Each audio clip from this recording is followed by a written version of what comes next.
माला की हो गई है जी बच्ची बीमार और बड़ी खुश होती है जब ससुर उसको कहता है कि इसको कराची ले जाएं और वहां पे ही इसका इलाज होगा। और जब वो सुनती है कि मेरी सास भी मेरे साथ जा रही है तो कहती है कि नहीं नहीं, वहां जाने का क्या फ़ायदा है, यहीं से इलाज करवा लेते हैं। और बाबा साईं, आपकी तबीयत भी तो ठीक नहीं है ना, आखिर अच्छी बहू होने का नाटक करना, लटे निकाल कर वो भी कभी नहीं भूलती।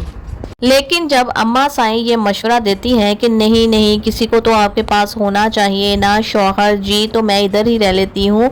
कशमाला जो है ना वो और 2-3-4 लोगों को लेकर बच्ची के इलाज के लिए चली जाएगी। फिर वहाँ पर नौशेरवा है, दुआ है, फिक्र करने की क्या ज़रूरत है।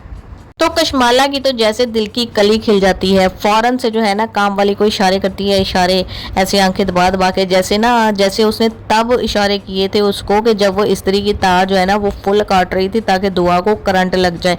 यानी कि ये जो काम वाली है ना ये इसकी राजदार किस्म की है सहेली।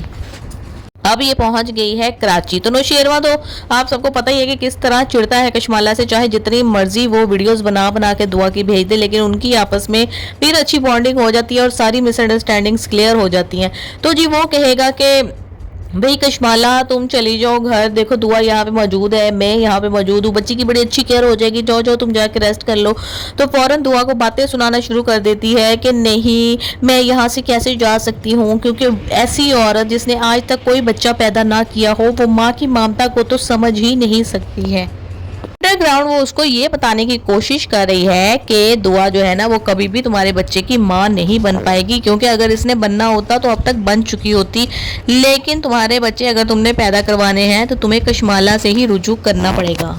अच्छा, सारे ही इस फैमिली में 007 है। फौरन जिस तरह से नौशेरमा गजनवी ने जाफर को कहा था कि मुझे पता लगा के बताओ कि असल कहानी क्या है, क्योंकि दुआ तो मुझे असल कहानी बता नहीं रही है, तो जी उसने ऐसे मिनटों सेकंडों में, उधर ही था वो मीटिंग पे, अभी घर भी नहीं आया था, यानी कि हफ्ता डेढ़ हफ्ता ले। जाफर इतना पक्का है, यानी कि ऐसा सामरी जादूगर है कि उसने जो है ना फौरन पूरा कच्चा छट्टा दुआ को और सरफराज का निकाल के बता दिया कि किस किस तरह से ये यूनिवर्सिटी में मिलते थे, फिर किस तरह से ये भाग गई थी, सारा कुछ उसने बता दिया। और अब कशमाला सरफराज से मिलना शुरू हो गई है, क्योंकि उसको पता है कि सरफराज भी दुआ से नफरत करता है, उससे बदला लेना चाहता है, किसी ना किसी तरीके से उसको डाउन करना चाहता है। और मेरा भी यही मकसद है। जब दो हम मकसद मिल जाते हैं तो फिर दिमाग जो है ना बहुत तेज से चलता है और मंजिल भी नजदीक नजर आती है। सरफराज बड़ा हैरान होता है कि ये अमीर कबीर औरत क्यों मेरे पास आ रही है और इसका नौशेरवा से क्या रिश्ता है और दुआ से क्या मतलब है इसको। तो वो बताती है कि असल में मैं ही नौशेरवा की पहली बीवी हूँ, मैं ही उसकी खानदानी बीवी हूँ, और ये इसको तो ये तवाइफों के अड्डे से खरीद कर लाया था, जुन्नैरा ने इसको बेच दिया था।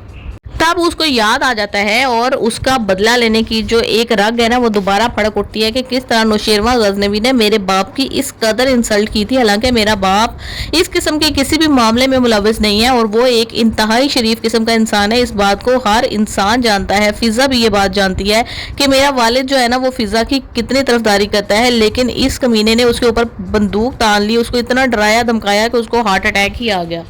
और मेरा बाप मेरे से इस कदर बदगुमान हो चुका है कि वो मेरी शक्ल देखना भी गवारा नहीं करता। और ये बात वाकई जस्टिफाइड है कि अगर नौशेरवा को किसी के ऊपर बंदूक ताननी चाहिए थी तो वो शख्स था सरफराज। सिर्फ बंदूक को वो लहराता है और तानता है, लेकिन ये कि गोली नहीं चलाता। अगर तुम उसके टांग या बाजू पे गोली मार भी देते तो क्या फर्क पड़ना था।